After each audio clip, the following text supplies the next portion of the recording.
সবকিছুর হিসাব রাখা হবে, সবকিছুর হিসাব রাখা হয়েছে।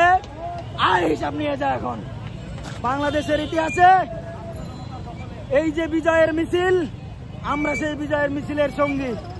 আমি আজকে 3 দিন ধরে গোসল করি না, ঠিক মতো খাই না, ব্রাশ করি না, কিচ্ছু করি নাই। যখন যেখানে মিছিল ছিল আমার পায়ে প্রায় 10 জায়গায় রক্ত বেরোচ্ছে পুরো পায়ে থেকে।